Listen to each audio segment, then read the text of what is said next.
Good evening, everybody.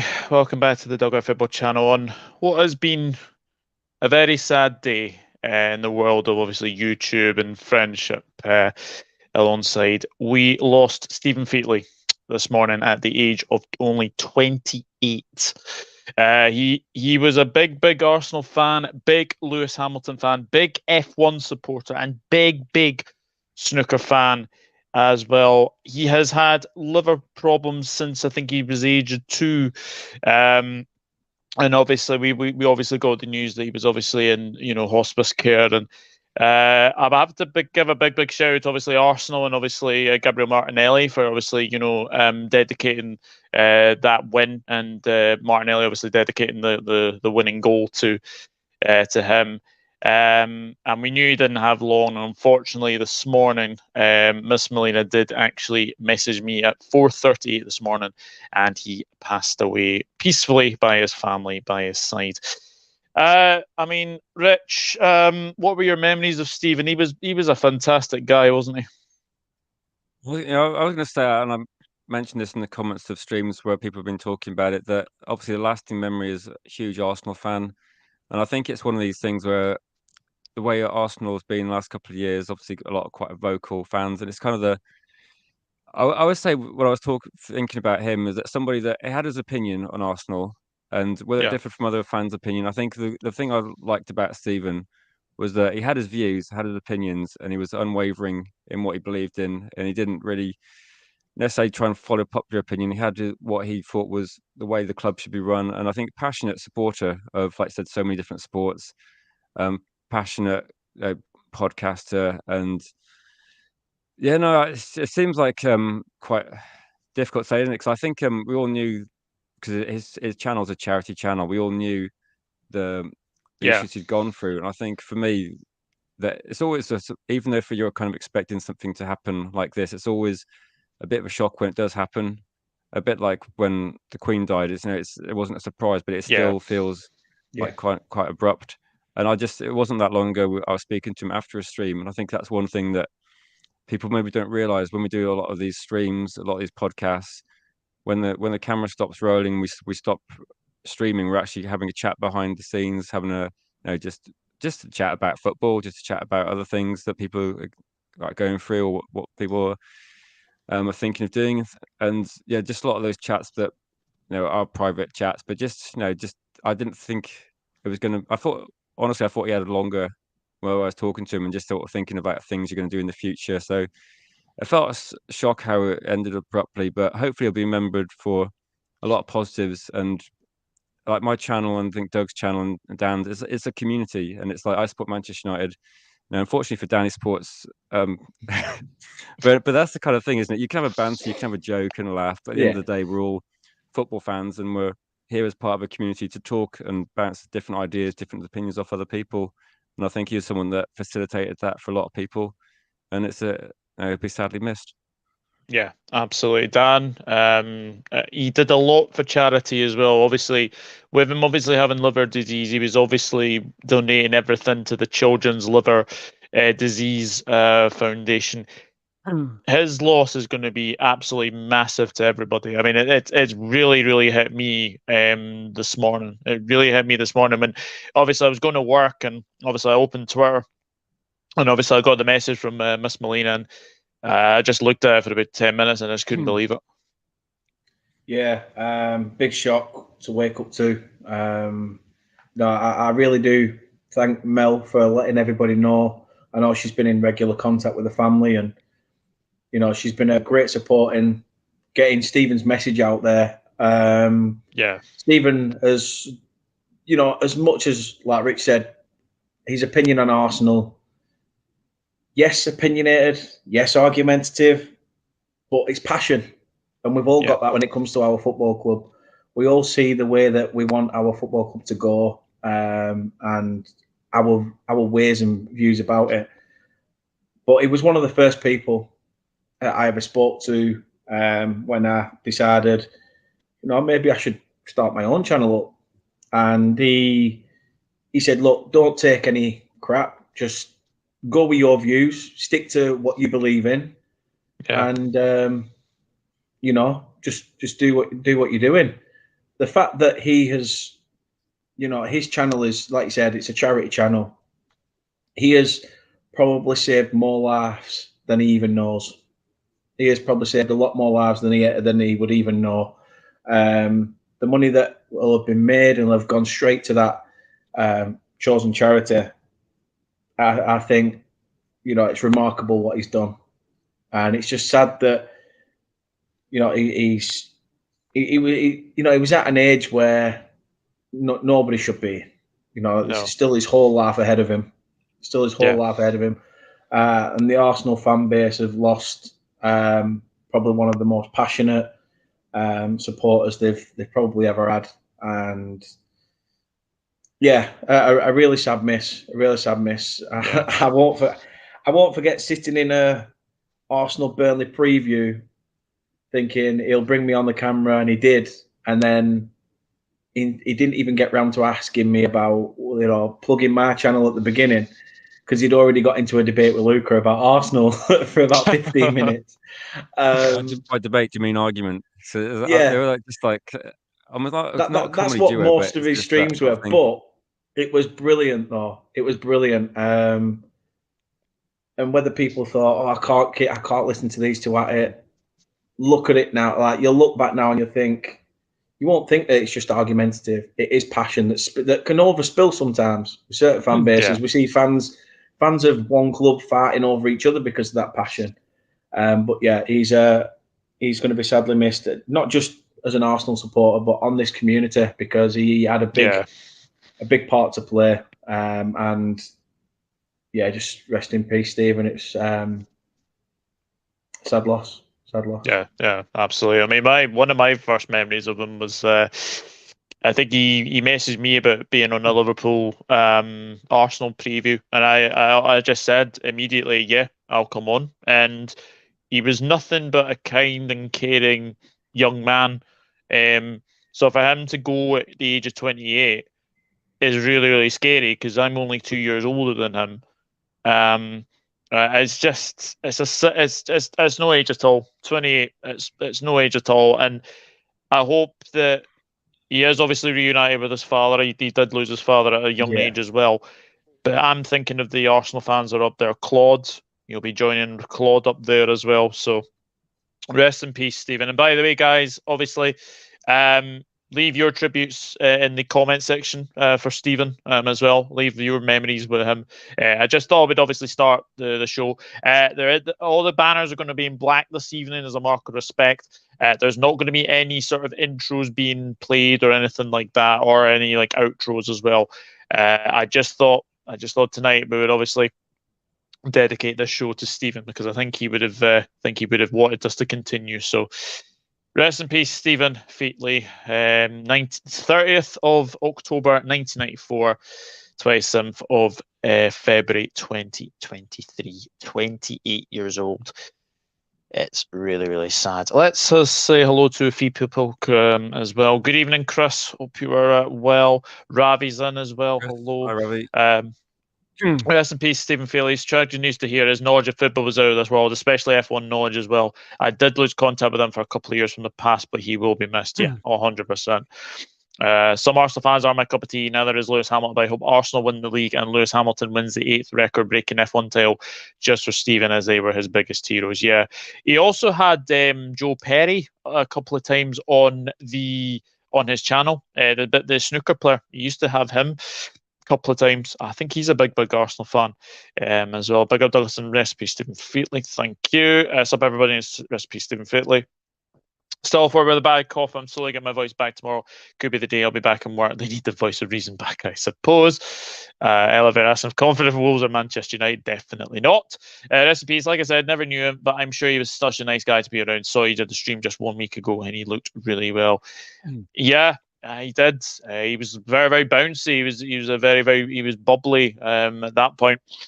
And then obviously, look what happened. Well, if it's a Carlisle United fan, it's so good. What a turnaround from a year ago. And Paul Simpson was appointed. Now we are second in the League 2 with 13 cup finals to go. Confident for Wolves. For Manchester United, absolutely not, which pains me to say they are on their way back. Hey, Douglas, Dan and Rich. Luke is in. Hope you're a good look. Ryan's in. Good evening, Ryan. Hope you are well. Hello, Panoff. Rest in peace, Stephen. You'll be deeply missed. Froststone's in. Callum. Rest in peace, Stephen. My condolences to his loved ones and all close to him. Yep, absolutely. To be honest, I'm not confident for any game. Last time we played Wolves was not long ago. We lost 3-0. Man United look amazing. Bournemouth look back. Fulham confident, and City, they're not. Chelsea, not Arsenal. Yeah, Stephen was a nice, genuine guy and real fire, unlike these Herberts from YouTube and boxing. Yeah, Martinelli. Martinelli actually did a wee tweet that said, hard fought 3 points. That one was for you, Stephen, at the bottom. So very, very good and as well. Niles, and rest in peace, Stephen. Huge loss. I have so much memories. It came to my attention when looking at them. Mel told me, mate, I was shocked, mate. He gave me the credit. He got me into streams. I will thank him for that forever. Yeah, absolutely. Stephen was a nice guy. He will be missed. And then Luke goes on to say, really hope Arsenal go and win the league now for him. And Spurka once saying, lovely tribute from you three. Thank you.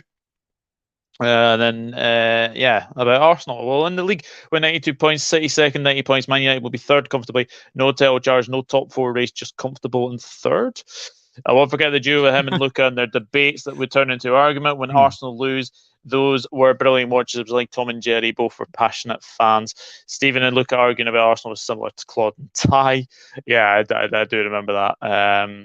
As well. Good decision. Yeah, no problem taken way too soon. Yes, but tonight it is the FA Cup 5th round preview. And yeah, we've got eight interesting ties, it has to be said.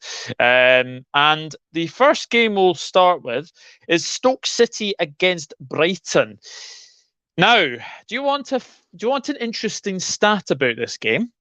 Stoke City have not beaten Brighton have not beaten Stoke City since the 18th of September 2001. So 22 years ago was Brighton's last win against Stoke. But Rich, Brighton seem to be growing into this competition, and they will fancy their chances, won't they? I think Brighton have been probably one of the surprise packages in the Premier League, alongside Brentford maybe, and maybe Fulham, that people keep expecting them to drop down the league, and they have been impressive considering the amount of players that have been poached from their team over the last couple of seasons.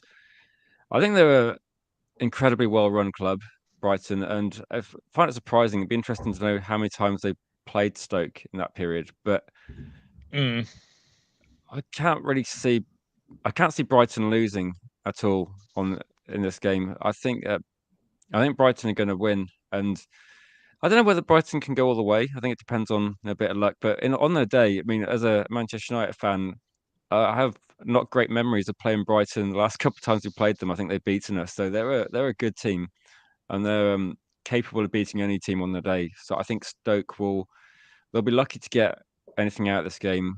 I'm gonna say, but I think it's away in the FA Cup. It's not going to be a walkover. I would say 2-1 to Brighton. But I think 2-1 Brighton. They're going to get through over it. Yeah, 2-1 Brighton. By the way, guys, the 5th round, if it is a draw after extra time, it will go to extra time and penalties. So if there's a draw after 90 minutes, no replay then? No replays. Replays from here on then. So basically, I'm losing track of the rules. They seem to be changing the rules to cup competitions like every season or within rounds now. So I'm just okay. Always seem to be. Indeed. 2-1 then. 2-1. Yeah, Dan. I mean, as we say, Brighton not beating Stoke for 22 years, and yes, they have been sort of out of the same sort of leagues for like the last sort of 5 years. So I think that's a bit sort of misleading a little bit. But Stoke not doing too great in the Championship. Do you think the last thing that they need is the FA Cup? You're at that point now, though. Round 5, you're at a point where do we, throw the towel in, or do we just try and go for it and see what happens? I mean, if Stoke beat Brighton, that could really give them a boost in the league. Yeah. These sort of games do when you knock out opposition that's either in the division higher or of a better condition than you are at the moment. And to answer your question, I don't think Stoke need it. I think Stoke need to focus on the league. Yes, they got a good result against Swansea 2 weeks back, but then they lost again last week. So, it's all well and good getting the odd result here and there. Yeah. Football's changed in 22 years. It has. The rules change season in, season out. What? Fleming. In season, even. The last time them two played, I think Uriah Rennie were probably just coming into refereeing. So, crikey, yeah. That's a good point, actually. That's a very good point. So it wouldn't surprise me if, Brighton are a different animal now. De Zerbi's got them playing some great stuff. They're doing well in the Premier League. This could, could be their outside chance of getting into a European competition. Yeah. So you've got to favour Brighton. Do I think Stoke will get one? That's the big question. A lot of people left Stoke in January, half of the loans ended up going back to their parent clubs, but then going out to other clubs. And people were like, well, what's going on? Why is everyone leaving Stoke? I mean, yes, I don't like being there. I know you've got to pass it to get to Alton Towers, but that's about it. You just drive past it and don't stay long enough. So, yeah, I don't think Brighton will be wanting to do that either. They'll want to come, get the job done. And I'm going to say Brighton 2-0. Brighton 2-0. Yeah, I was going to go for 2-0, but actually, do you know what? I actually think this could be a bit of a trip to Stoke on a Tuesday night is not easy. Let me just say that. But is it? It didn't used to be. Didn't used to be. But I remember obviously the Tony Pulis days. We all remember sort of how like rugged Stoke were, how really, really defensively minded they were. But this Brighton side, they've just got too much. Mitoma, McAllister. They'll probably play Jason Steele in the cup as well. Yeah, I think Brighton win this. I'm going 3-0 Brighton. I think it'll be a comfortable win for the Seagulls there. But yes, we're just seeing the tweet. I'm sure Martinelli would have seen the sad news now. Stoke 1, Brighton 2, says Chris. Rennie's gone for Brighton. 1-1. Matt, who are you going to go through after 90 minutes? Let me know in the chat. If only we did not draw City in the Cups again. Diego's on. Recipe Stephen. Hello, Diego. Hope you're good, mate. Stoke 1, Brighton 3, says Ryan.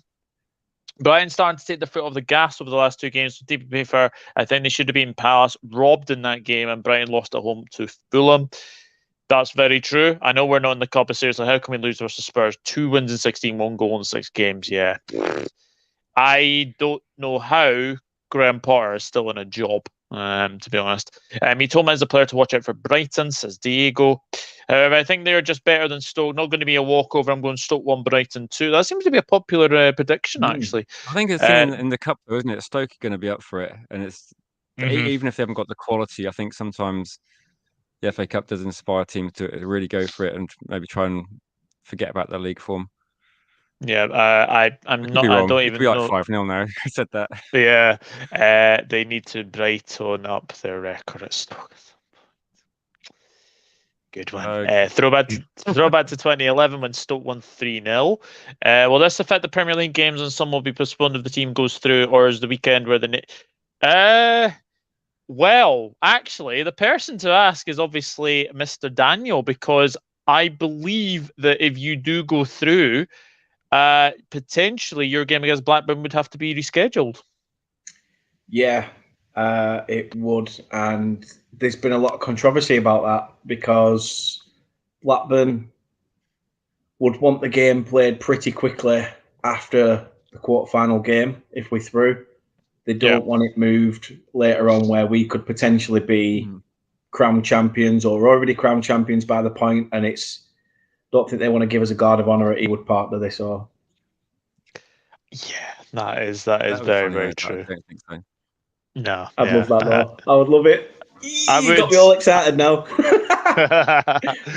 Stoke 1, Brighton 2. See, there you go. 2-1 is a popular scoreline. Last time they played, Shaqiri scored in the 68th minute to get a draw. Wow, that's That's gone back 2017, 2018, I think then. Potter should have stayed in Brighton. I'll say Brighton won 2-1 in extra time, says Matt. Brighton got knocked out by Charlton, didn't they, in the other cup? Yes, I think they did. The League Cup they did. They certainly did. Give them time at Chelsea Sport Cat. It should have been Stoke versus Liverpool being told what happened. No, look, wherever you say elevator, but I was about to say Barcelona. Brighton deserved to win that game. George Kyle's in the chat. Good evening, George. Hope you're well. And he says, rest in peace, Stephen. But anyway, I can't. He's awful. Doesn't know what he's doing. I've given him time. Enough is enough. I'm in Stoke City corner. Controversial 1-0 win for Stoke. Ooh. Interesting. I know we kept Rodgers and he wins some games. According to sources, up to the next 2 games with Potter. So we're saying Leeds United at the weekend and then Dortmund. Oh, yeah. Dortmund's a tough one. I think Leeds United. Well, I don't know what to say about that. I think it's tough, isn't it? It's a bad situation. Definitely. Spock at one. Jared Phillips won Chelsea's February goal of the month competition by default as Chelsea's own. Saw this. I don't actually check if it's true or not, but it could be based on what's happened recently. Thiago Silva major doubt for Dortmund. Might not return till mid-March. That is a blow. Thiago Silva has been very, very good defensively. He's a huge miss, isn't he? He's a leader for Chelsea. Couple of losses for Chelsea. Yep, absolutely. We'll go on to the next game. Leicester City against the enemy, Dan. Leicester City against Blackburn. Bad news for Leicester City fans. It looks like Tielemans he could potentially have played his last game. Looks like he could be potentially out for 4 months due to that injury that he got at the weekend. It didn't look a good one, I've got to say, from obviously watching Match of the Day. It didn't look good. Blackburn did actually win the weekend 3-1 against QPR, which was, you have to say, a very, very good result. But is it the King Power, Dan? You would probably expect Leicester to go through this one, wouldn't you? I really want to say that Brendan Rodgers is going to get his biggest win of the season. I really want to say it. But I think they'll be in for a tough game. Blackburn, I'll give them some credit. They're still in the cup.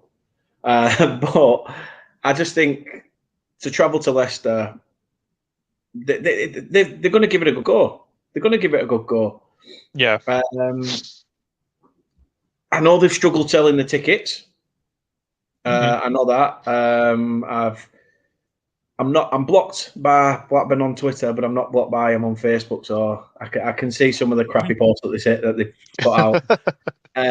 But yeah, they've struggled to sell the tickets, and they've had to try and sell them off at half price just to try and get people to go. Which is strange because you're a team in 4th in the Championship. You've not been that high since August when you apparently won the league. So I think it's going to be I think it will be a tough game. I do believe it'll be a tough game, and Blackburn will not make it easy for Leicester. Oh, I'm going to say Leicester in extra time. Ooh. I'm going to say 0-0 and Leicester in extra time. Leicester in extra time, so 0-0, and then Leicester in extra time. What 1-0? Yeah. Just the one afterwards. Although I really do hope they go and absolutely send them for a cricket score. To be honest. Blackburn have a problem filling the ground normally, Dan. Yeah, they've got the poorest attendance in the Championship this season. They are struggling, and I don't get it. I don't get it. How can they have so much success? The only time that stadium will be full is when it comes to our game. That is it. No, so I was going to say every man and his dog wants to be there. Sheffield Wednesday, Hillsborough, quite a decent size stadium. Yeah, and I went there a couple of times. We're in like a few weeks of each other, going back quite a while now. And we went to watch Manchester United 1 week, and then a few weeks later we went to watch Spurs. And when United were there, a lot of the fans were singing like, "Where are you when we're not here?" And literally, I went 3 weeks later. The ground was. I was sat in the Wednesday fans end both times. The ground was 3/4 empty when they played Spurs. it was crazy how little Wow. attendance. And I think maybe if Blackburn were playing Liverpool, Manchester United, a team that maybe has a bit more excitement about it, or just a bigger team. Maybe That's the it's only just problem that. with cup games, though. That's the only problem with cup games. Like, for some reason, they don't draw in the crowds until the dying round. Don't get me. I mean, we've not far from sold out against Fleetwood on Wednesday, which I'm sure we'll talk about after. But we're pretty much nearly sold out for that. We've I got think two. you're doing well, aren't you? Your fans are really enjoying the football. I think that's the difference. So you're on the up this season. Maybe that's got a bit of momentum with the fans enjoying it. Perhaps, I don't know. Could be potentially, yeah. Come on, Leicester. I mean, Rich, obviously, Leicester going to have to watch out for, obviously, Ben Brereton Diaz. Don't ask me why he's got Diaz at the end of his name. I remember when he was called just Ben Brereton. And basically now, because he's Diaz, he actually qualifies to play for Chile. But Right. I mean, I thought you were going to say he cost 5 million more. How big of a loss is Tielemans, though? Tielemans in this sort of game definitely a loss, and yeah, you can say he wasn't in great form this first part of the season. Obviously, he's one of the players that does attract attention, and people are wondering like what he's going to do at the end of the season. And yeah, Leicester are a difficult team to predict as well because we played them recently, and I know Leicester fans got a bit upset with some of the decisions, but they had quite a decent start to the game. They got some good players. I think Maddison, regardless of how the team's playing, stands out as being head and shoulders above a lot of the team. I think the frustrating thing maybe is that they put in a great performance one week, then the next week they're quite poor, and that's the case with a lot of the teams. Maybe in the bottom half of the table, it's really hard to predict what sort of Leicester are going to turn up. If Leicester play as well as they can do, which we have seen not that long ago, they had a very comprehensive win against Spurs. They put another team 4 past another team as well. So they're on the day you could see them doing exactly what Dan wants and completely destroying Blackburn. But on another day, rest a few players, a couple of people off their game, and you could see it being like a really scrappy game, like 1-1, go into extra time. I would think that they'd edge it in 90 minutes, but I don't know quite what I'd predict. I could quite easily see it being 1-1 and then winning in extra time.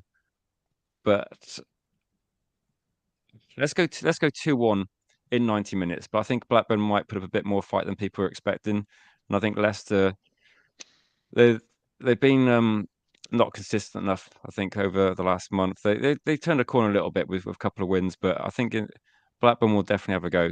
Whether or not their fans are there to see it, it's probably another matter. And Dan, what did you do to get blocked? We need to know. You know what? Probably not much. Probably just put some up the clarets under a post and they've just gone, Burnley fans, sod off and blocked me. But I'm not the only one. There's many of us that have been blocked by them.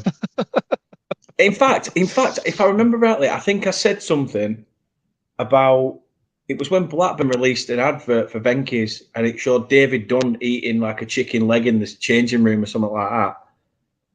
And I said, and I put some. I think I put some on something to do with. I can't believe you've only got a video of him only eating the one chicken leg. Surely a bucket before he even started the fat or bothering something or other. Well, it wouldn't surprise me. Maybe the odd one or two. Oh well, you can't please everyone, can you, Dan? Nah. You can't please them, not unless you neigh at them. I think Leicester will win this. I am going to go 3-1 Leicester. I was thinking that, they might, I just thought, I don't know. I think they might score a couple, so I'm going 3-1 to Leicester. Sportcast says a pretty good goal by Felix. Yeah, well, that was your only goal in February. Chelsea couldn't buy a win. Taking some credit, actually. It's a good job he's in there because he seems to be one of the better players. Very true, very true. Chelsea going to buy a win on Candy Crush level 1. Leeds, I think, is winnable, but Chelsea would draw to Dortmund and go out. Question, guys, what is your thoughts on the disgraceful online abuse? That's unfortunately that seems to be part and parcel of football now. whenever you do bad, you get abused, unfortunately. But I think it's unacceptable. But I think Graham Potter has to see that this obviously does happen at times, and yeah, it's unacceptable. It's totally unacceptable. George saying hi to Niall. Yeah, Leicester 2, I just say Blackburn agree nil. 100%. Is that people can have opinions, can't they? But you have to be respectful, and there's a line Yeah. that gets crossed, unfortunately, and we see it all the time on social media. It's just a shame. Yeah, absolutely. How come you just spend all that money sport cat in the summer in January? Luke is going Leicester 1, Blackburn 3. Wow. There's always a surprise, isn't there? That would be. Do you know what? Though Leicester did get knocked out by Forest, didn't they? Similar sort of round, three Yeah, 0 So it was away though. Leicester at home, so that would be quite a bad home defeat. But it would be. would it be a surprise? I mean, it would be a bit of a shock. But Blackburn doing quite well this season. Leicester a bit hit. I For wouldn't me, see. I Blackburn can't have see been it hit and happening, miss but though. Blackburn have been hit and miss. I mean, in the playoffs, they are the worst team in that sort of thing. How can you be fourth in the division and still have a -2 goal difference? Like, how does that we were work? we were That achieving it. that that's mental. Dan, first sort of 15 games of the season for Manchester United, though, you put in a 4-0 defeat to Brentford, a 6-3. You can do it. If you every time you lose, it's heavy. It's possible. I've seen it. Leicester 2, Blackburn 3 after extra time, says Elevator. Interesting. Good evening, Kate. Good evening, Douglas, Rich, and Daniel, of course. Okay. Hope you are all well. Yeah, not too bad. Rennie, because we have a stupid owner who's clueless and thinks he's like a spending spree. 2-1 Blackburn. Sorry, Daniel, I know you hate them so much. George Cal's gone Leicester 2-0. The best FA Cup intro surely has to be the ITVs in 2009-2011, though I understand I've fallen for the nostalgia bait. Don't worry, Douglas Madison is back, so 2-0. Foxes. Good man, Daniel, guessing you trolled the 10 fingers B on Twitter. How did you get blocked by the official Blackburn account? Kalechi. Leicester 2, Blackburn 2, 1-1 after 90 minutes. Leicester to win on penalties. Wow, I don't think Leicester would want to see I don't think they would want to see any penalties.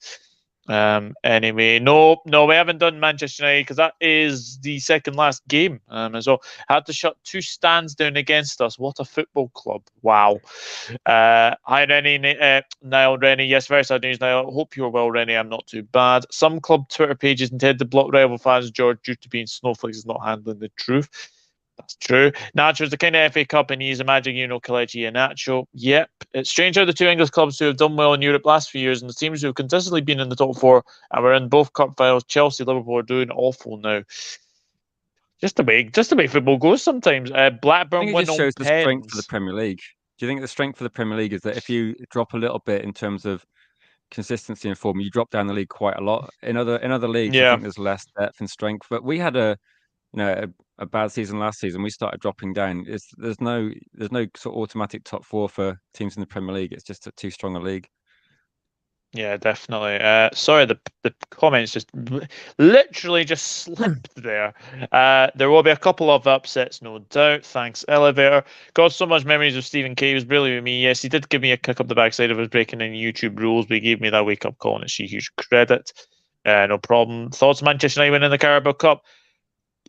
I'm going to say something that might actually upset a few Liverpool supporters, but I think it's a bit hypocritical that Manchester United fans are getting, or no, sorry, Manchester United players are getting a bit ridiculed for celebrating the Carabao Cup. We paraded the Carabao Cup and the FA Cup last season in the parade in Liverpool. So I think it's a bit hypocritical to say, "Oh, Manchester United fans are not allowed to celebrate the winning their first trophy in 6+ years." Yes, it is. I've got to There's say some there was a players. It's better. the first thing they've lifted. Like you could say, Weghorst is a player that I know Dan will know from in at Burnley, and he's come in. He gets a criticism week in week out for not scoring goals. But in terms of the players in our team, we're actually on a fantastic run, and they won a trophy. Okay, people can say whatever they want about it, but I think it's important to, as a football club, you're winning games and winning, as much as you can, and it's the first thing you can win. It's showing that okay, we played Newcastle, another team that for them it would have made a huge thing to their club to win a trophy, and I think it was like a comfortable win. But Manchester United did play well. And how can you not Yeah. celebrate that's what you're playing for? How can you not celebrate winning a Yeah, Look at the honestly, run you had, Rich. Look at the run you had. Not many teams have beat Burnley this season, and you're only one of what, 3? I know exactly. So, It could have so been the to be final, honest couldn't with it? It should you, have been. But we got beat by the overall winners. I have no problems with that. it's crazy, Jan isn't it? LFC special. We're at Leicester City Blackburn, so we're getting to Fulham Leeds in a minute. Elevate all in a day's work for 10 house boys. Very straightforward win in the end. I think it is money is hard to come by. Also, did Blackburn higher their prices for cup games and realised was too high? That's possible. That is very, very possible.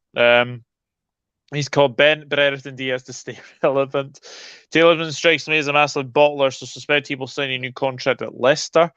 I thought this was a Premier League stream till I saw Dan. Hello, Ben. Hello, Hey, Ben. Joe. Hope you're well. Yeah. Hope you're well, friend. How you He'll doing, end up being Dor? Arsenal or Newcastle Tielemans. Door only a few months till Burnley are back in the Prem. There Yes, will be some George. upsets, says Diogo. Diego.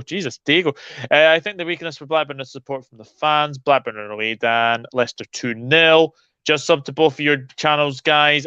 Sport Cap for Rich and Appreciate Dan. that. Fantastic. And then Jan has gone 2-1 to Leicester. Interesting question. If Zinchenko keeps playing the way he is, then maybe. There's definitely players that not getting regular first team football that you got to look at other options for yourself. And I think definitely. Newcastle need to.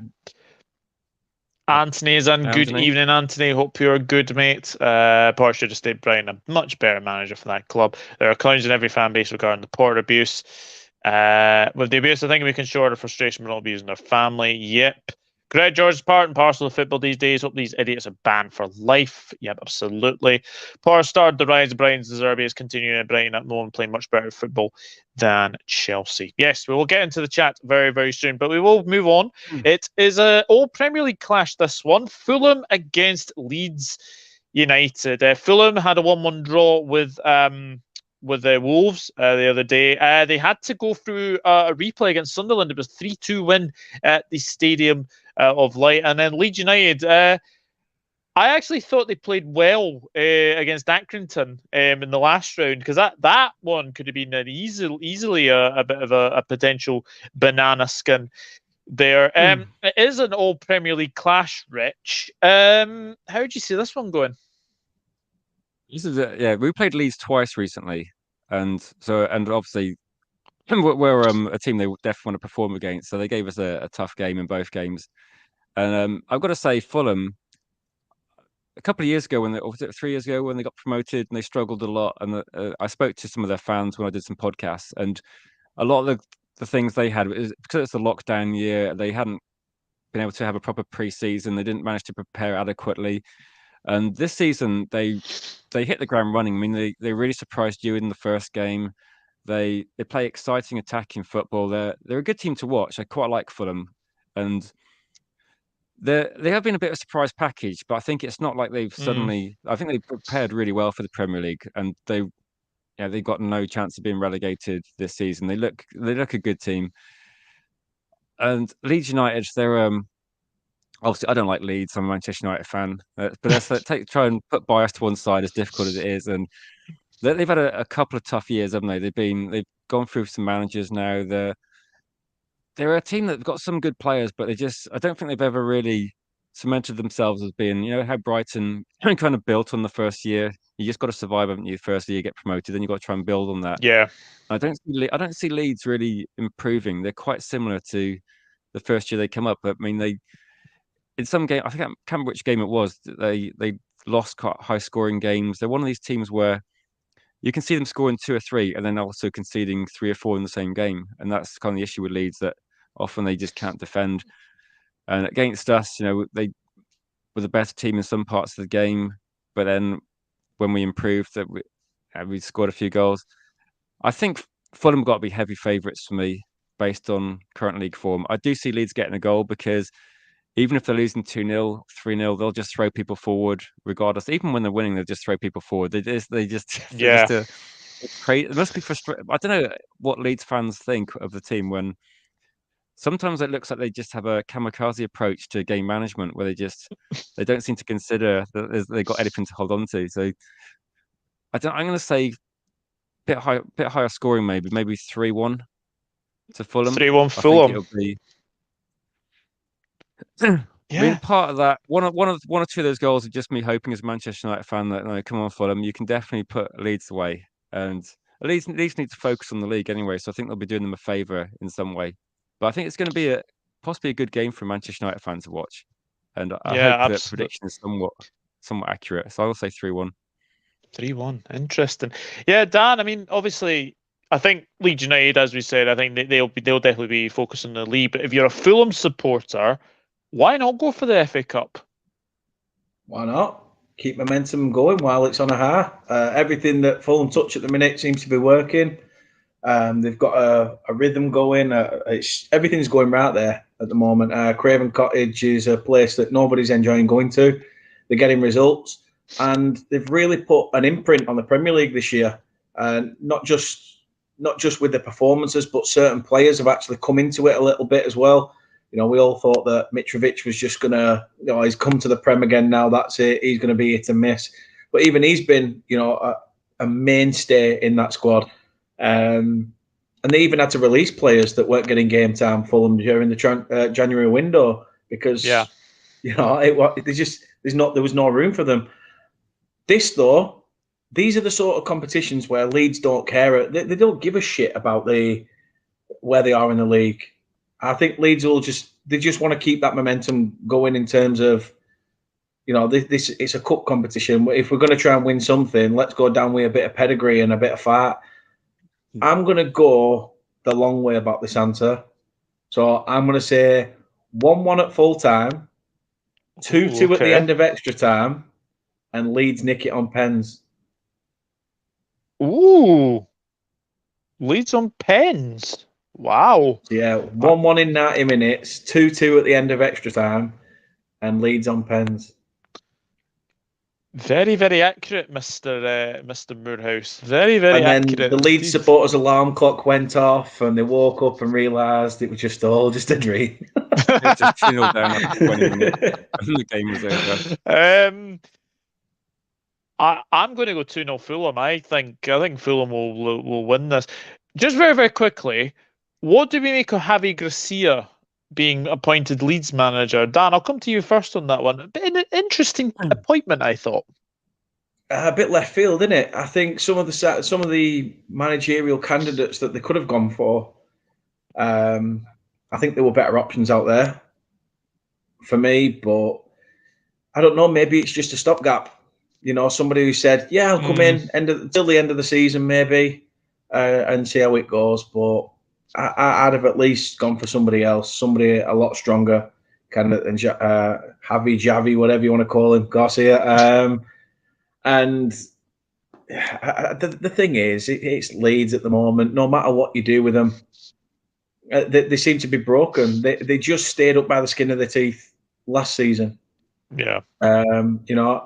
I felt the full effects of that. If Carl's watching, I just think at the moment the Leeds position. Is it Razzioni or something like that who's in charge there? Whatever it's called. Something like that. Radrizzani. He's gone in there and he's tried to emulate some of the bigger clubs by throwing a bit of money. But the signings they've made, they've got it wrong. They've got it well and truly wrong. Yeah, I agree. Rich, your thoughts on Gracia? Yeah, it's tricky, isn't it, in the Premier League? I think maybe Dan has a point because we don't really know if Leeds are going to be a Premier League team next season. So you might want a different manager if you're trying to get promoted from the Championship. I think it's difficult because if you can't. The Premier League isn't really a league. You can throw money at teams, but we've seen with a lot of teams that have signed. Say for Forest, I don't know how much money Forest has spent, but the amount of players that have come in, it must be. I spoke to a Chelsea fan today, and Chelsea have done the same approach, signed so many players that the guy I was talking to can't remember who's in their team anymore. So I think it's difficult, isn't it? There's no easy way of you can't really buy your way out of a relegation fight unless you spend a crazy amount of money. I think it's tough. They're going to be 50-50 staying up or getting relegated for me. So honestly, but as a Manchester United fan, I'll just say this, it might be controversial, but I hope they don't get relegated because I do enjoy playing more against rivals like Leeds. For me, Leeds is a game I look forward to, and so I want them to do really badly, but just finish 17th, and then we'll go again next year. just stay down there 17th. Yeah, we'll Diego, same as Diego Doug. Same as Doug, though. Doug's always wanted to know, like, who's got the better side of the canal, Liverpool or Leeds? It's a big derby, is that? As indeed. Diego, yes, there will be VAR. I believe at Leicester, Fulham, Southampton, and Manchester United. That is, I think, the 4 games that have VAR there as well. So yeah, Frodio's yes, exactly. He has. No, he doesn't. Most fans love Weghorst. United have every right to celebrate the victory. They deserved it, and they are in far better form than us at the moment. I was right there when Douglas said, "I'm going to upset Liverpool fans," and he said, "Huge sigh of relief." I'm an exception. Hopefully, Liverpool fans don't come after you, George, Mr. Hopefully, Liverpool fans don't come after you, Mr. Horn. Even if anyone calls it a Timpo trophy, it's still a trophy at the end of the day. You're in it to win it. Yeah, exactly. Absolutely. Luca, good evening. Luca, hope you're okay, mate. Hope you're all right. Burnley was a harder game this season than Barcelona. Burnley will beat Fleetwood. Hello, Luca, mate. Hi, Luca. Everyone's saying hello to everybody as well. What's this? Long Barca 7 points clear of Madrid at the top of the league of the defense. Yeah, exactly. Newcastle are already massively linked to Tierney. I think Burnley will surprise people next season once they come back up because Company plays a different style to Sean Dyche. AFTB were discussing the news recently. Fulham have surprised everybody. Yes, they certainly have. Fulham 2, Leeds 1. Fulham are too busy hustling for Europe in the league for trying too hard in the cups. I still think they're going to win. Fulham 2-1 says Ryan. Sorry, Accrington, Stanley, who are they? Fulham 3, Leeds 0 says Luke. Fulham 2, Leeds United 1, 1-1 after 90 minutes. Interesting. Fulham will win 3-1.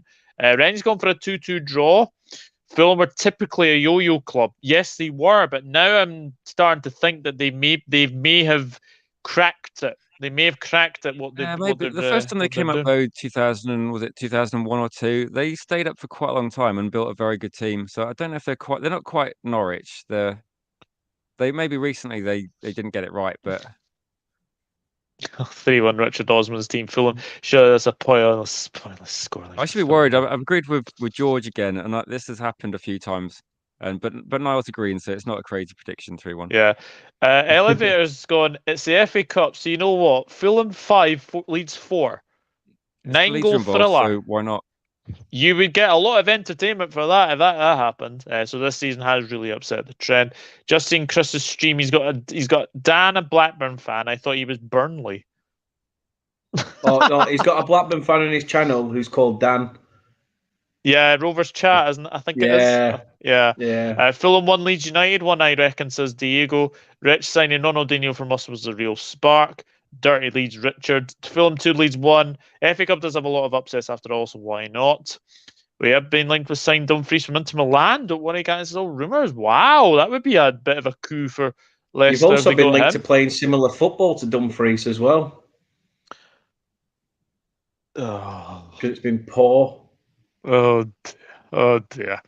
At least we're lucky in the 2-2 draw because we had such a limited bench. Lewandowski could have been at Blackburn had it not been volcanic ash cloud. We got to 2-2 and had more attacking subs to make because every bugger was injured. Stoke 1, Brighton 3. Now, I would argue Cream always rises to the top and they would eventually have made it to better and bigger clubs. A lot of teams in this FA Cup be focused on the bigger things in the league. Fulham 2, Leeds 0, says Anthony. Fulham could go for the FA Cup or go for the UEFA Champions League. Any chance, lads, that Fulham will get UEFA Champions League? I was outside chance, but probably not.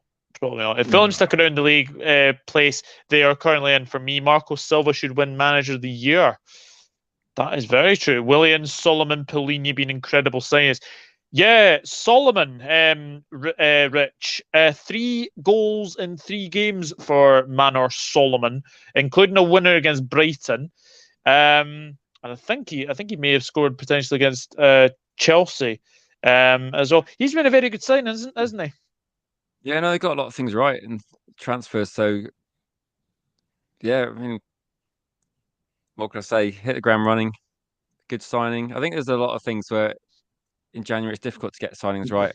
Who's this booing for? Is this? Thanks, because I said Leeds. I completely agree, George. Then definitely right to boo that. Silva deserves it for me. Me agreeing with the United fan isn't good. I still remember the Mars story. Yeah, Sean Dyche at Everton. Thoughts, Dan? Asks Jan. Yeah, I mean, good luck to him. Good luck to him. I just don't want it to be this season. I hope that they go down, and Daniel. I hope that they. Hi, Daniel from Daniel. No, I hope they go down, and I hope he has success with them next season. But no, I think for me, Sean Dyche at Everton is a perfect appointment. Wrong timing. I haven't tried Prime, but apparently we're selling it in Edinburgh. I haven't even tried it, and probably I don't really want to. I haven't. It's crap. It's crap. Is it? Yeah. You know when you know like if you were to take the lid off, like I don't know, some blackcurrant or orange juice that needs diluting, but you don't dilute it, you just drink it. It tastes like that. It's sweet as anything. We need a screen at Old Trafford for the VR decisions. It was a long day yesterday, but bloody worth it. Set off at 7 a.m, got home at 1 a.m. That is dedication, Dan. That is dedication, mate. That is dedication. So, it's worth it, though. It's worth it for that. It was, this is deserved. I agree. I would agree. Serena Weigmann, named best women's coach, had to be, and Scoloni named best men's coach. I thought it might be an Ancelotti because of obviously Real Madrid winning the Champions League, but obviously Argentina winning their first World Cup since 88, I think it was. So yeah, definitely.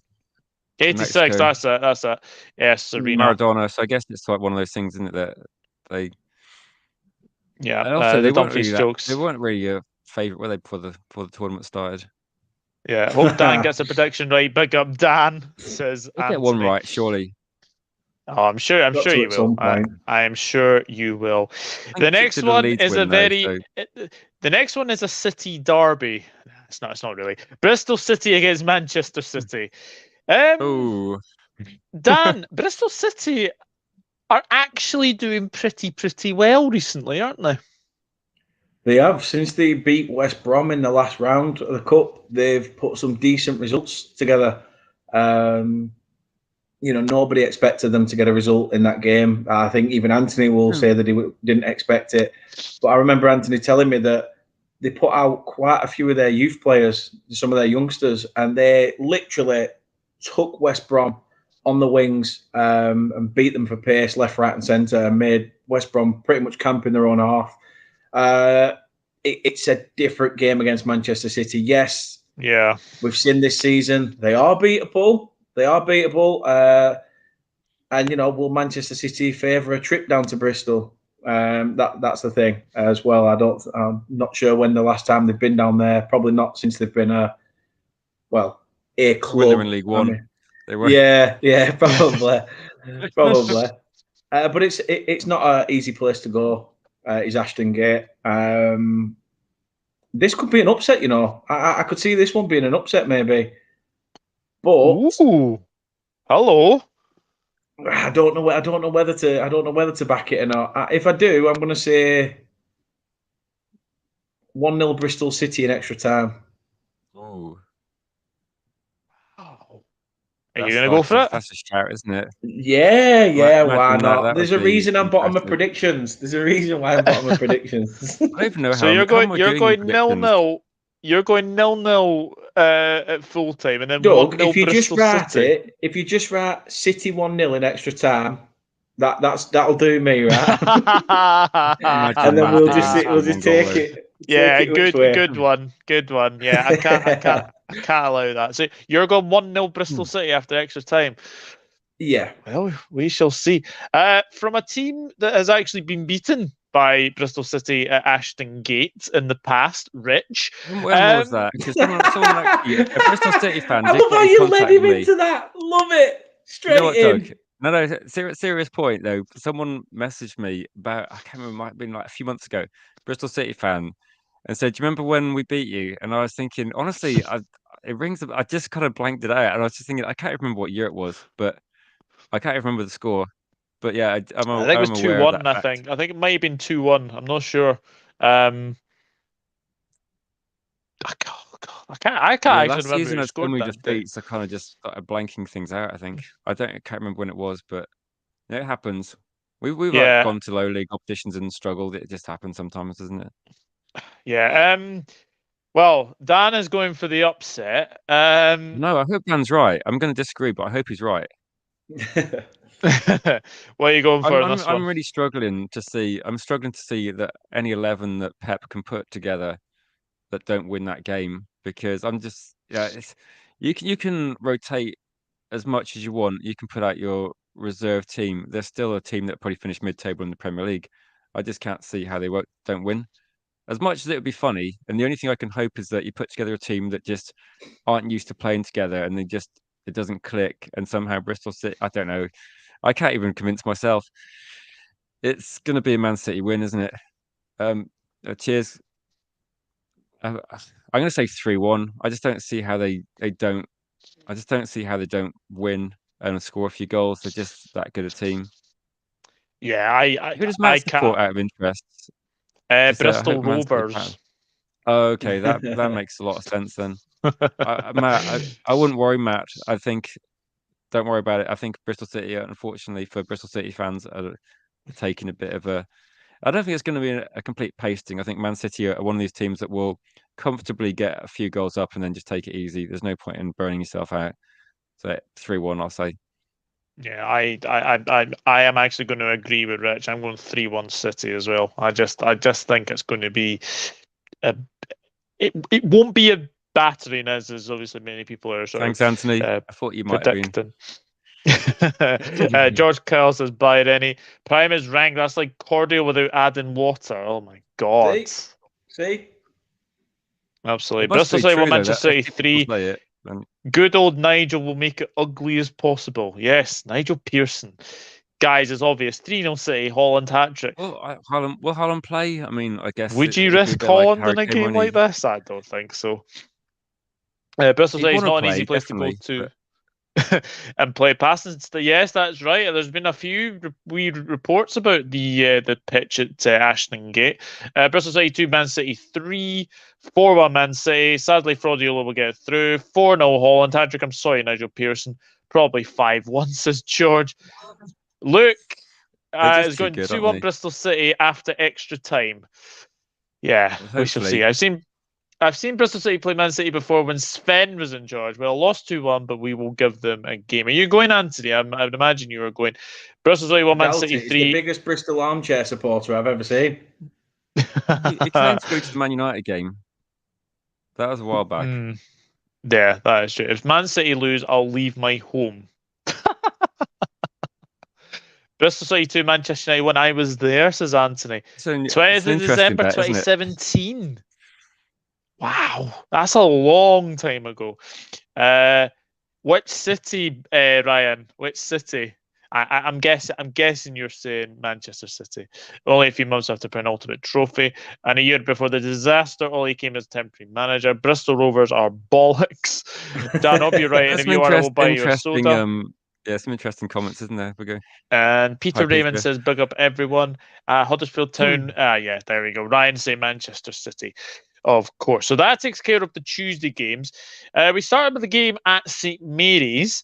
Southampton against League Two Grimsby Town. Yes, the Mariners or the Shrimps is what they're like to be called.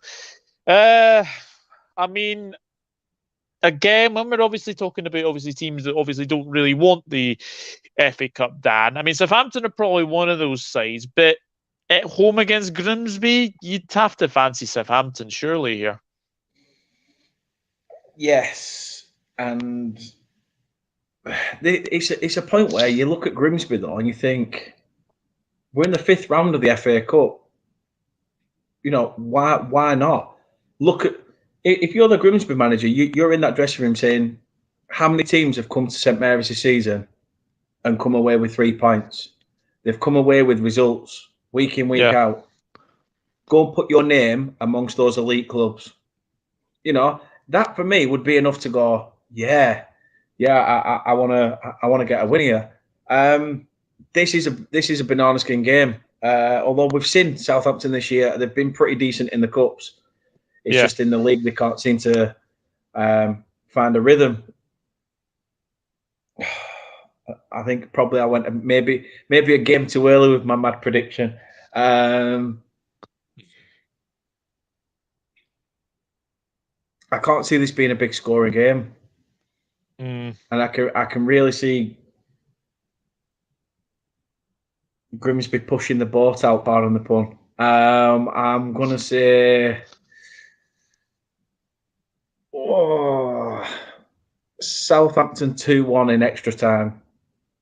Wow, 2-1 after extra time to Southampton. Yeah.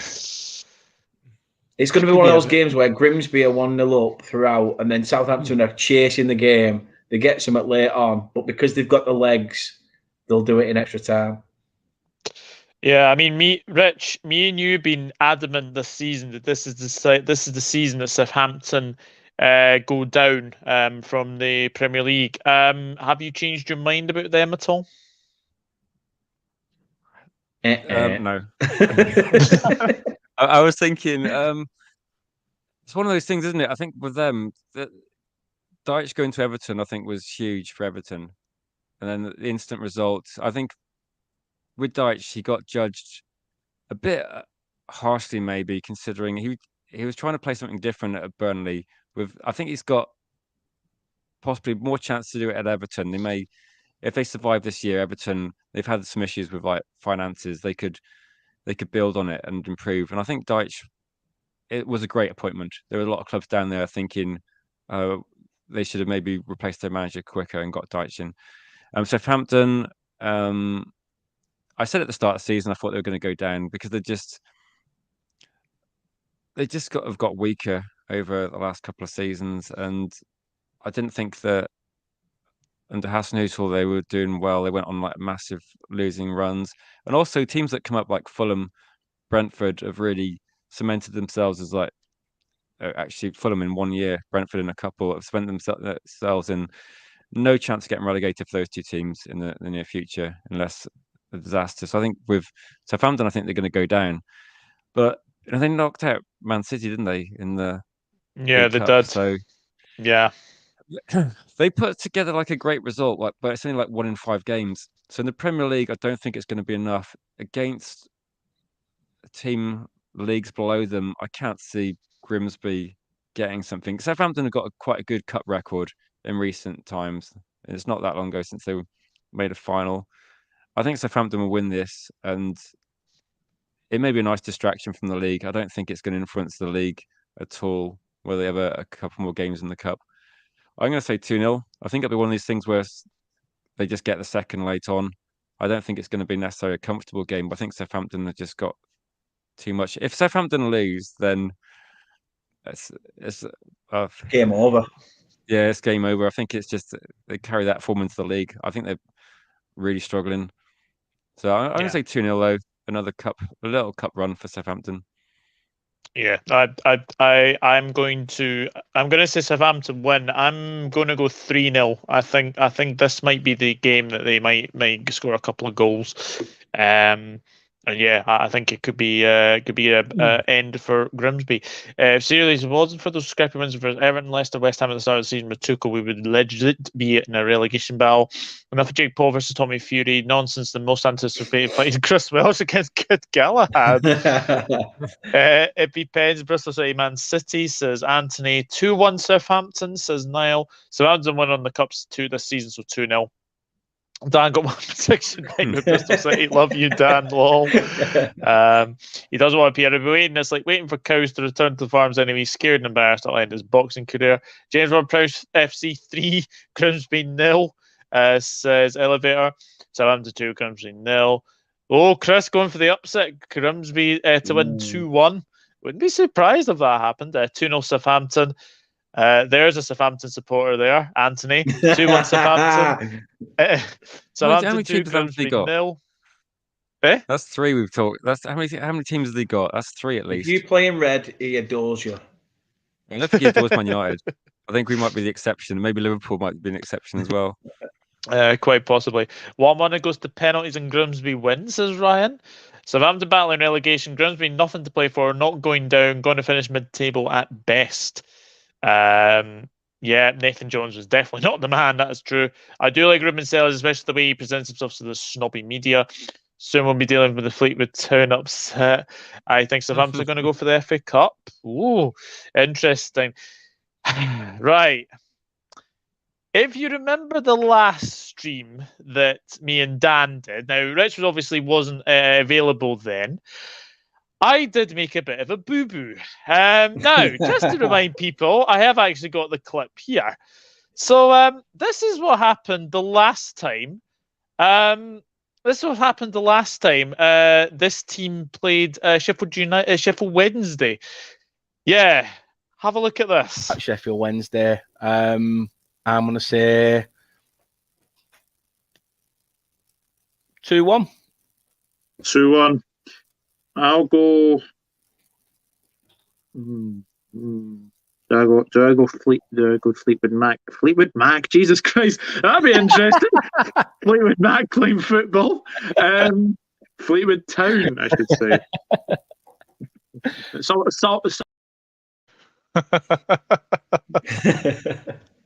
Still makes me laugh.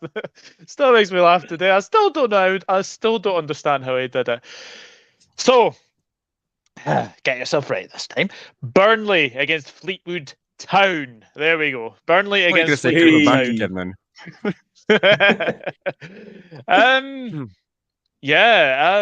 Vincent Kompany against Scotty Brune.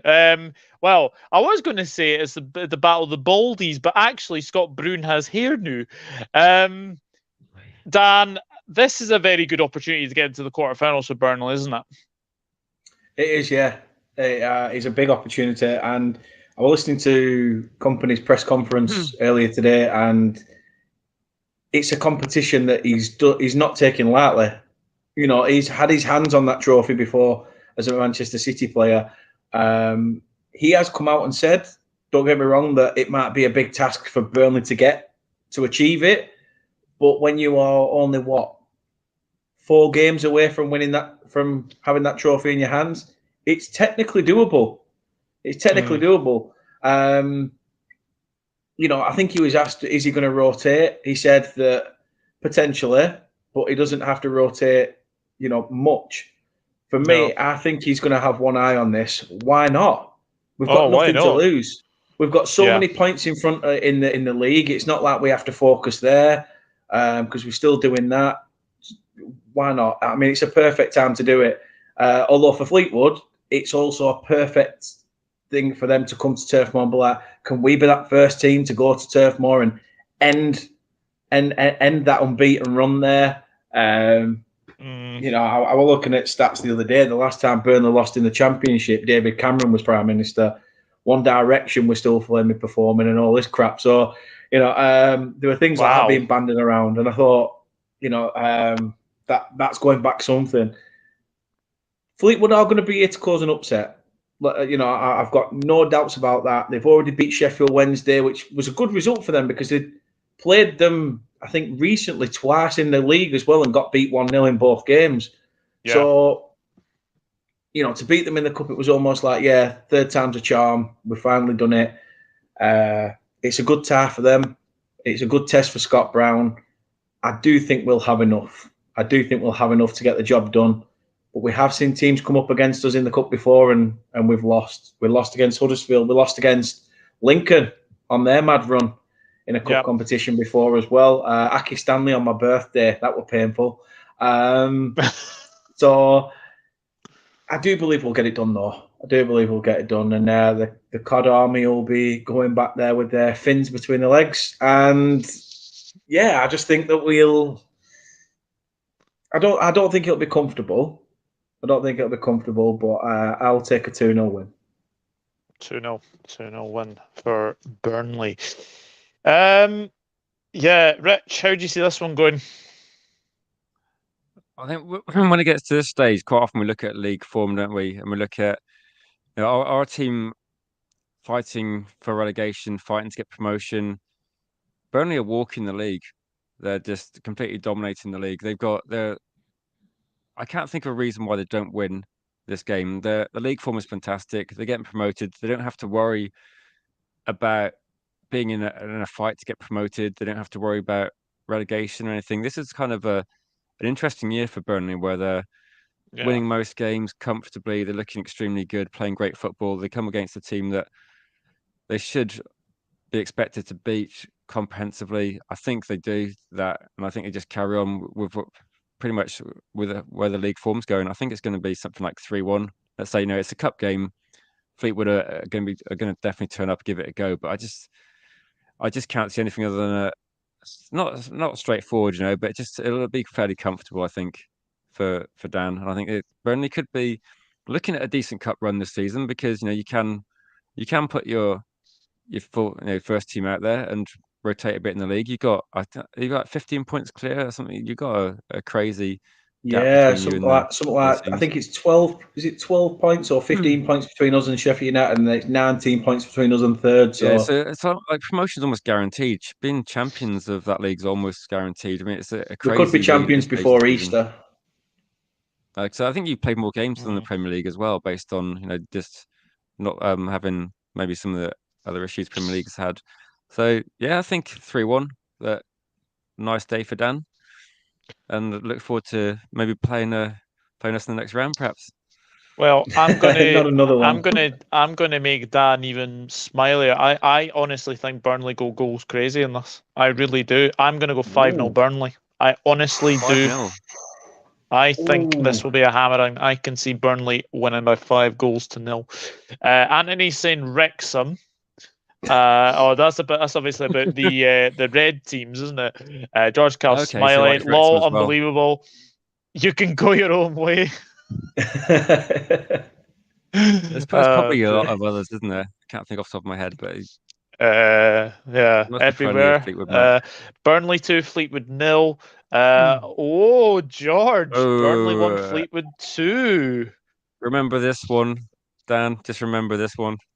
3-2 Burnley. George Cal with a smile. 4-0 Burnley, says Ryan. Burnley 3-1. Burnley 3-0. Wigan did it in 2013. Yes, they did. Scott Brown having here is the same as John Cena having here. If Burnley can avoid injuries, they may get to Wembley. Burnley so far ahead in the league, which is why I fancied Burnley to win. Burnley 3-0 against Fleetwood. Fleetwood 7, Burnley 0. Lol, no, Burnley 3-1. Most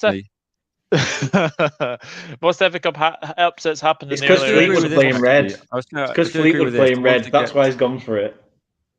Once teams get to this stage of the season of the major cups, I think they do start putting in the better players, better team. I think they do sometimes take early rounds a bit too lightly, and that's where upsets happen more.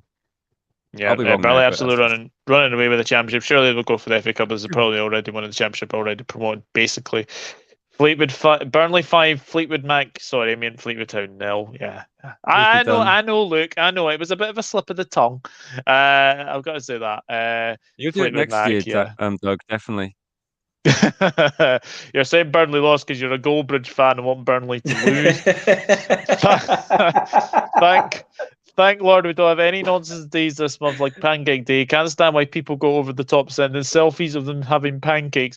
Americans have them every day. Why no pizza day, etc.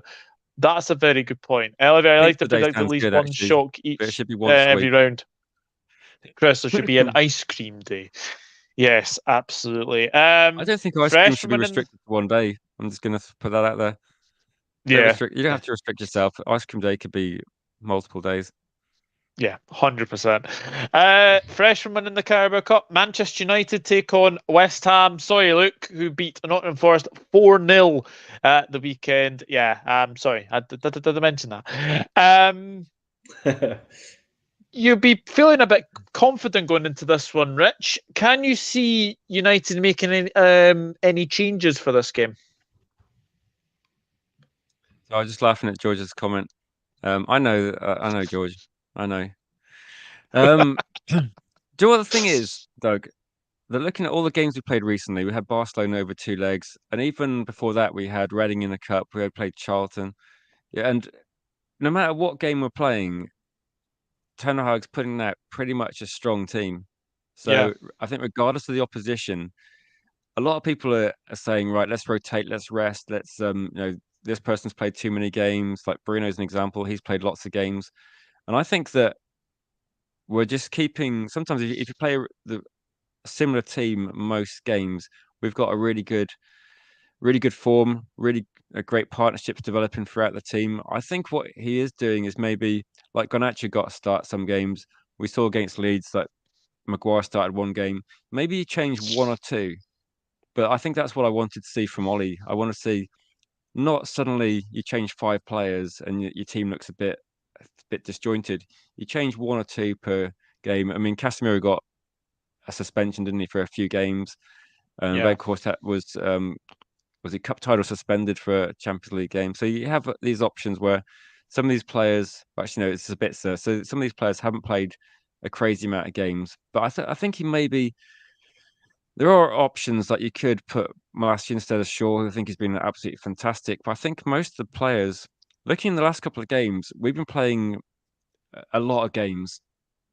So I know Newcastle fans were kind of jumping in the comments loads the last couple of weeks saying we're playing one game a week, you're playing 2 or 3, and I was thinking, yeah, but you guys aren't winning any, and we've got good form. So I think he maybe makes a couple of changes, but I think the 8 or 9 players will be the same. I think it'll be almost like you can probably pretty much predict the team, and I think the Manchester United fans won't be surprised. There'll be the odd 1 or 2 players, but I think it's going to be pretty much a strong 11, and that's the way Ten Hag's been doing it.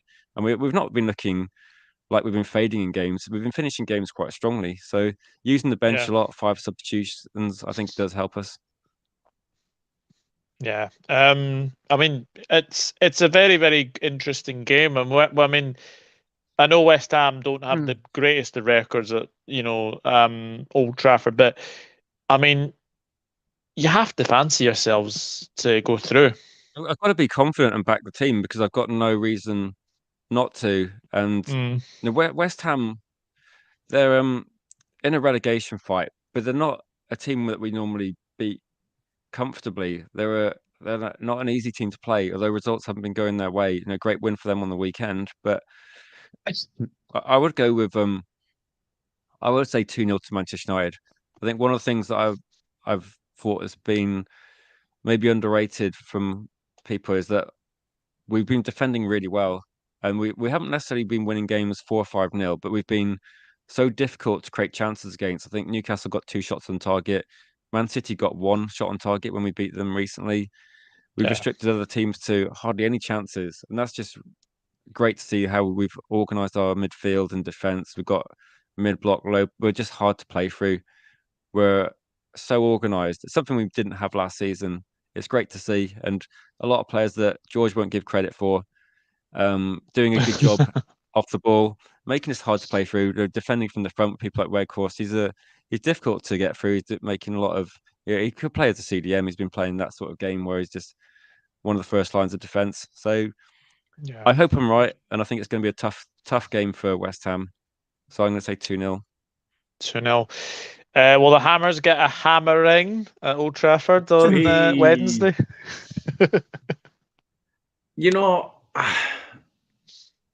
United are going to be full of confidence.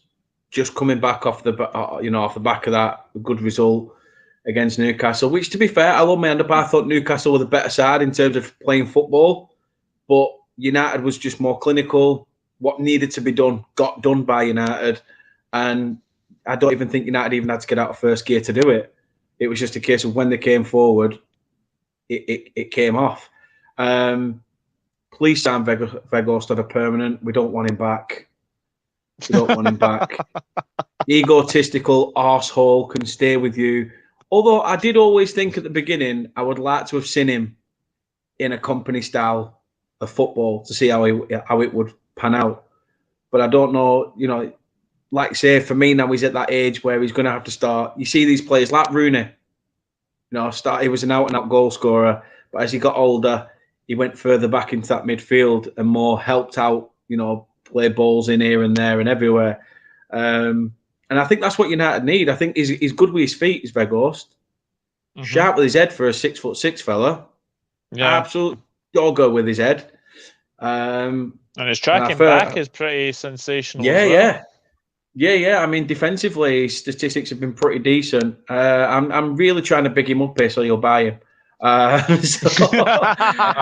think he's a stopgap, really. I think he's just someone that was available in January to do what we needed in the team. Because obviously Anthony Marshall, a lot of comments saying, will he play? I don't know. The issue is that he's just barely available. So I think it's a good signing for us, but I do think he's just a temporary signing. With new owners, there's going to be some money spent, I guess. So true. I don't know. I think it might be going back to Burnley. We'll see. We'll see. Once we're back in the Prem, I'm sure he'll be like, "Oh right, yeah, I'm glad to be back. Yeah, I bet you are. Bet you are. You see you next Tuesday." No, I just thought that I like West Ham as a club. I do like West Ham as a club, and I think again, this has been coming similar to Southampton. Yes, they've had that meteoric rise. We've seen it with Leicester now. They've had their rise and fall, and it comes and goes. Success in football does come and go. And every year there's always going to be 3 poor teams in a division, and unfortunately, they're one of them. United are going to be on a high. Like I say, in fact, I'm going to go with Rich's score. I'm going to go 2-0 as well. I think they're not going to go and push the boat out. They're going to let West Ham play their game. They're going to be on a high from that 4-0 win. But the resilience of a United defence recently, they're not going to get past them. So, 2-0 United. This is worrying because I agree with both of you. I'm going 2-0 Manchester United as well. So it's a full house of 2-0s. You watch, West Ham will score now. It'll be 2-0 West Ham instead. 1-0 to West Ham after about 2 minutes, wasn't it? But well, we could obviously of clean sheets recently. A lot of clean sheets as well. David Hare broke the record recently, so I wouldn't be surprised. Yeah, let's see what some of you are saying. Manchester United 3-1. Ryan says 4-0 to Manchester United. We're in sparkling form. You are. First trophy in 6 years, and you're giving it the big one. FC 3, West Flat United 0. Exactly, George. That's my point. It's a stupid world. The first name on Eric Ten Hag's team sheet is Weghorst. I'm not even joking. Yeah. Well, there you go, Anthony. There you go. 3-0 Manchester United, says Matt. 3-1 Manchester United. It's a bit, so yes, it was him. Also, Leachel was suspended for the first leg. Yep. As your Eric Ten Hag looking at the treble, Rashford is on fire, and Casemiro. Yeah. Rich, Casemiro signing in the summer for you. I think Martinez has been. You could put them equal with the way our defense has improved. He's fantastic, isn't he? Obviously, written off by some people being based on his height, but what animal in defense. I think both of them have given like a lot of fights to our defense, our midfield. Casemiro, though, absolutely phenomenal player. I think a lot of people wrote him off thinking that Real Madrid, they don't get things wrong too often, do they? Moving players on, but I think it's just a show of how strong they are. Real Madrid always looking at the next generation of talent. Casemiro definitely maybe a bit maybe doing better than people expected, because in that team that Real Madrid had with Ronaldo and Bale and Benzema, Modric, it's like an all-star team, isn't it? Casemiro was one of those stars, and you take him out of that team, you realize how good he is. In a league is not easy to come to, is it? The Premier League's not an easy league to go after playing in a different league for as long as he has done. So I think he's done amazing. And one thing I would say with like looking at Real Madrid, Casemiro and Varane, given like a lot of extra quality to our defense, our midfield. These are people that are used to winning cups. Real Madrid are more of a cup team than a league team. They Champions League. I don't know about Copa del Rey, but Champions League certainly they know what it takes to get through cup games, and you could see that in how we did against Barcelona in a couple of games, and how we've done in the League Cup this season. That I think I'm looking at any any cup competition and thinking we're really set up well, aren't we? In terms of we're not conceding goals, we still have a threat. Casemiro maybe more attacking than people realise. So yeah, for once we actually got a transfer window pretty much done, and I think 2 transfer windows now. That's twice in a row we've actually added players to our team that's improved us. So long may that continue. So treble would be a good one. I know, and I think as well. I think he's the position you guys badly needed. I think you badly needed a defensive midfielder. And look how fantastic he's been. We've gone for like having. I would say midfield. We brought in him. We brought in Ericsson and Sabitzer in a short space of time. That's 3 quality players. So it's good news. Squad depth is definitely what you need to go on these sort of cup charges, and obviously league as well. Look, going Manchester United 4, West Ham 0. That bugger Martial should stop posting photos with the medical staff and get fit to start up front for us instead of Vout. Chris Smith, Carl Pilkington, no nonsense, can't get enough of him, sees the world differently. Mel's going 4-0 Manchester United. West Ham expected them to beat Forest easily because Forest are terrible on the road. They're going to Old Trafford. United too good for them. Moyes against United is absolutely diabolical, and against the Big Six in general. Yes, that is very true. Chris is going 3-0 Manchester United. It's called having the GOAT CDM on the field. Martial, could he feature? Doubtful. He could do. He didn't look too good when he was moving yesterday. So, nonsense. Valentine's Day was weeks ago, Peter. If you want to give me compliments, I'm wondering how this season would have planned out for United if they'd signed Pochettino instead of Ten Hag. We've got only the false 10 in the world football with Weghorst. Weghorst has played 876 minutes this season. Martial's on 718. Thank you, Travis. Diego, sadly not the bloody sick note. Elevator bot line. There we go. Man United had too much class for Newcastle. Don't agree. Newcastle played better in the final. Wout has only just turned 30 and he plays like he's 70. Weghorst, you belong in a Harry Potter film. If you're watching live and playback, please subscribe to all on the live stream panel. Thank you, Diego. I appreciate that. Nice one, Diego. Yeah. Man, you deserve to win. Dan, I think what you could say is that Newcastle only had 2 shots on target. I think United let them have the ball, but like Dan said, once United took the lead, they just controlled the game, didn't they? A bit like the opposite to what Leeds do. They just shut the game down and just saw it out. Breaking news: Weghorst signs for Manchester United for 75 million. Everyone's got okay. I'm not going to say anything about Weghorst. That's coming Thursday. Yes, I did see that. Definitely. Tactically, Eric Ten Hag has levels over Moyes. Mr. 100%. B, thank you very much for the super chat. Really do appreciate that. Thank you very much. Big up Douglas Rich and Turf. Rest in peace, Stephen Featley. Yeah, 100%. 100%. I'd rather have Chris Wood than Weghorst. Lol. De Gea will probably flap it into his own net. Who's going to win that, lads? I'm back in Barca. What, the Copa del Rey? No idea. No idea. Barca I'm going to go Real Madrid just as a cup. Give them a elevated Real Madrid. Man United 3-0. I've got him in Ten Hag was played. If he's back really, which he is, he get Man United back where they belong. I want him after Klopp. He's the real deal. Pains me saying this. Mr. B saying 2-0 Manchester United. Diego, we're on for the quadruple. All of our summer signings have been fantastic. Anthony as well is a top player. And the sort of Rashford getting so much abuse from United fans. They called him trash for now he's in prime form. He's in the best form of his life. He's in the best form of his life. He's recently gone past the best goal scoring form, but taking goals out of it as well. He looks like a completely different player. If you look at him physically, he's developed so well in terms of, like, you can see aerial, a bit things that he didn't have in his game: decision making, composure, aerial threat. You got to give credit to Ten Hag because he's been a Manchester United player for a long time, and him, Luke Shaw, McTominay. There's so many players that you can say, and Wan-Bissaka recently as well. And you got to give a lot of credit to Ten Hag. I just hope he survives the takeover. That's the only worry I've got. Yeah. Casemiro saying is a steady area. I remember when Graham Souness said that. I remember when he said that. Rich beaming about United getting a trophy just as well. Get used to it, fella. Might be the only one you win. There's It also might been news be, that but I think we'll get more than one. We'll see. We're definitely in the mix more than we used to be. there's also been news that a top club inquired about Cruz recently, and I'm betting it was United. That would not surprise me. He's already surpassed Ollie in 6 months. Imagine it would be scenes. Chris Wood, yes, what a player. Ant, Ten Hag at the wheel. Devon get the tables. What the hell's that? Because Anthony and his brother seem to think I look like Bubba Ray Dudley, the cheeky gits.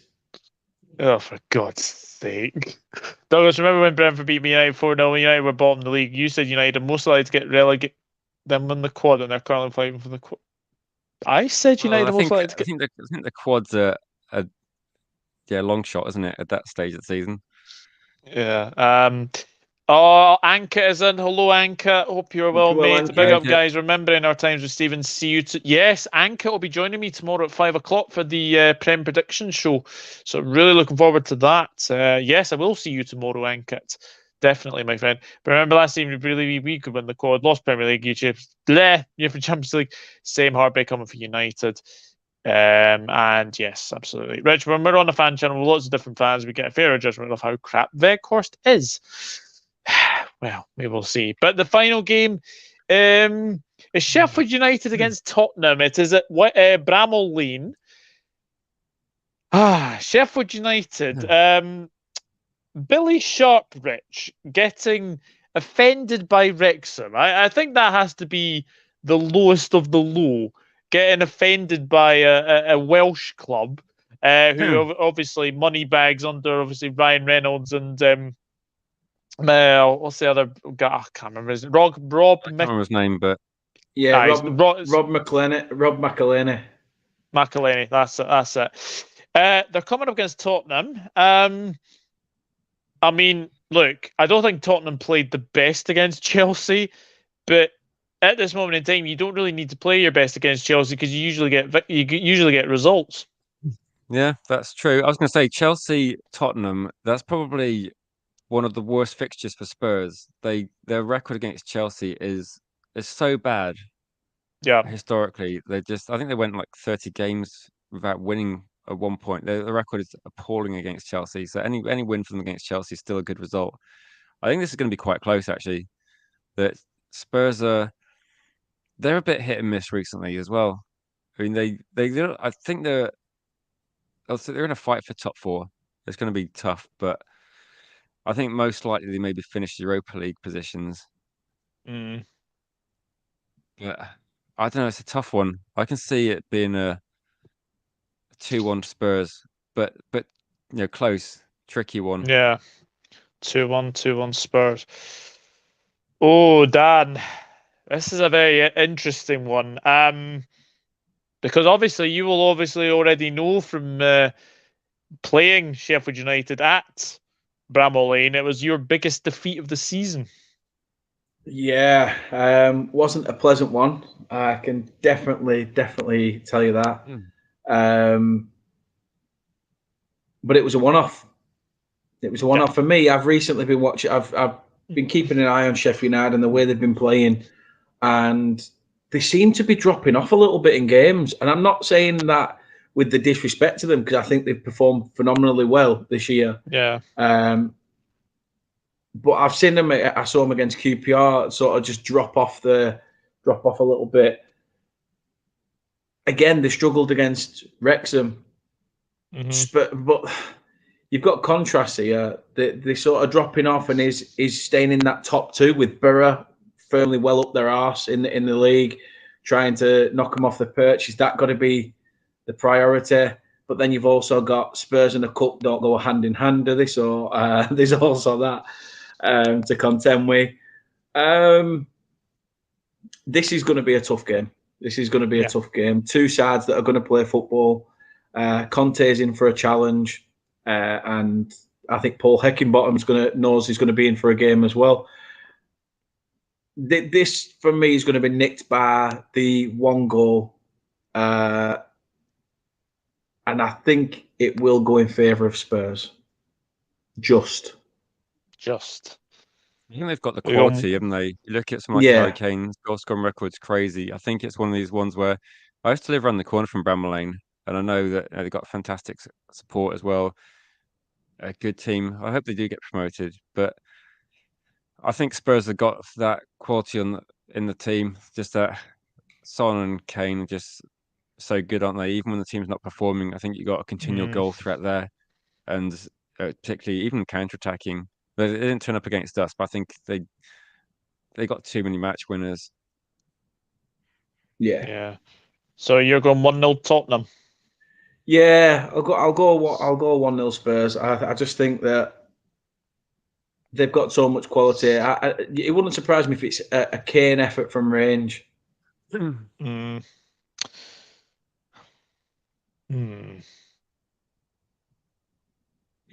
think this will be an upset. I'm going 2-1 Sheffield United. Ooh. I honestly think this could be an upset. I'm going to go 2-1 Sheffield United. I think it might be an upset. Because I haven't actually predicted any upsets, which I'm actually really, really annoyed at. But Spurs are Spursy. Let's just say that. They are Spursy. And I just think, look, they obviously want to win the FA Cup. There's no denying that. Whether or not Conte will be in the dugout again, I'm not sure. He looks like he's not in the best frame of mind anyway. Obviously, from having was it appendix or gallstones? I think it was gallstones that he had.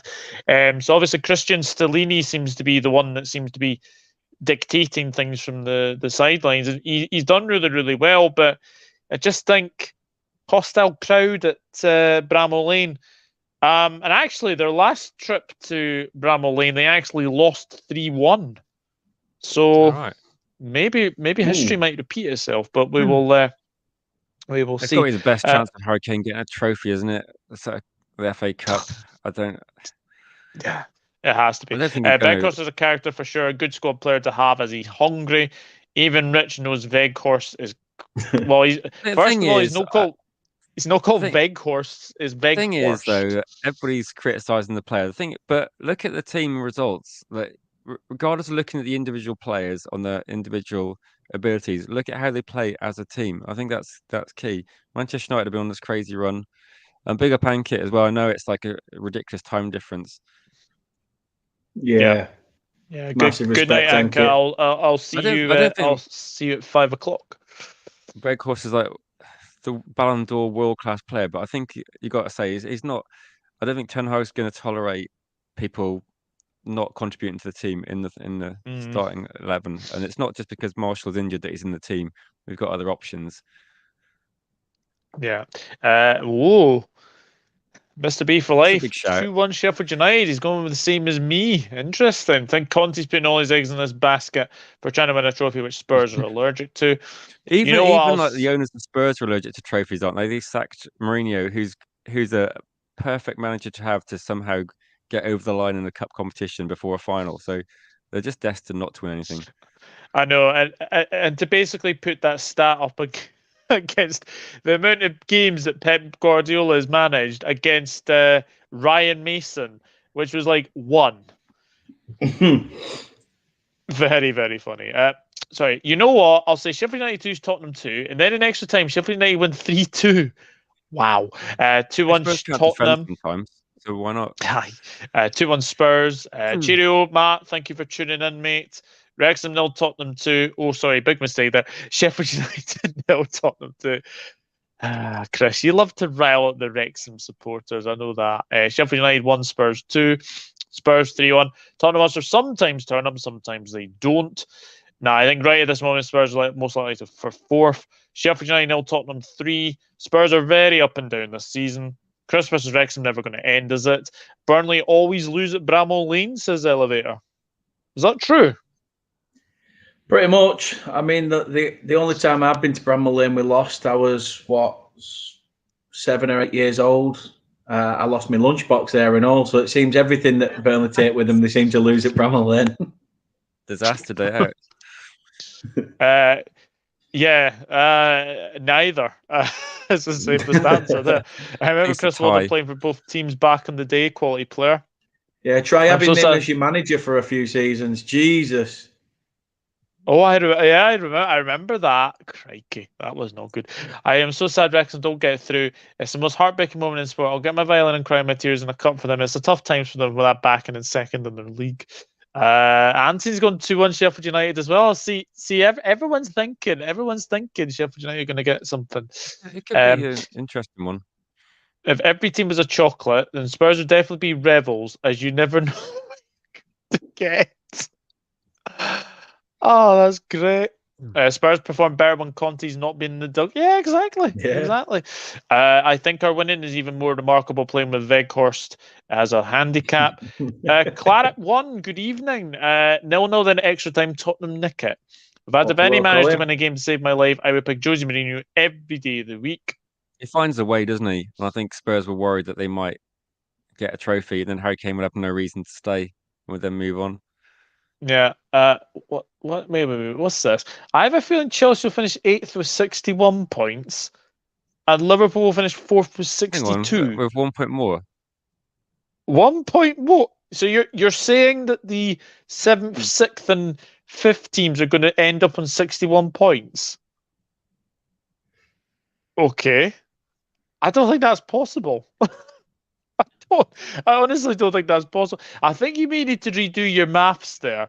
Let's be honest, maths has never been my strong point. And Spurs will be 6th also with 61 points.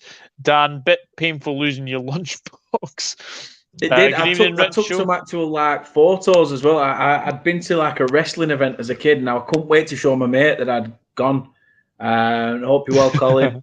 And I'd lost them as well. And I just remember my mum going, "Oh, what are you going to do for school on Monday?" I'm like, I don't know. That would be some crazy condition. Honestly, I think Elevator needs to do his maths again, because that ain't happening. There's no way that's happening. I think it is, to be fair. It is possible. Well, maybe for you. But it's a long shot. It is a long shot. For some reason, the clubs are already really packed together this season. Relegation could be one of those. It could be. I think at one point there was about 3 points separating 8 teams at the bottom of the league, so you could have a few teams close together. Yeah, I don't think Leicester are quite out of relegation yet, and obviously Forest's goal difference is absolutely horrendously bad. So they're not. They're definitely not out of it. But a big thank you to everyone who's watched this evening. Obviously. Stream obviously dedicated to Mr. Stephen Featley as well. Wherever you are, obviously rest in peace, my friend. And it's been a very, very good stream. My big thank you to Rich from Rich Sports. What have you got coming up on your channel? I think we'll be talking about the West Ham game tomorrow night, hopefully. Just say big up to Yank Talking Smack in the comments as well. He's a great guest on my channel, and George as well, and people that tune in. For all our channels, we really appreciate it. It really helps with great comments and questions and things, and helps make it a fun and enjoyable podcast to be on.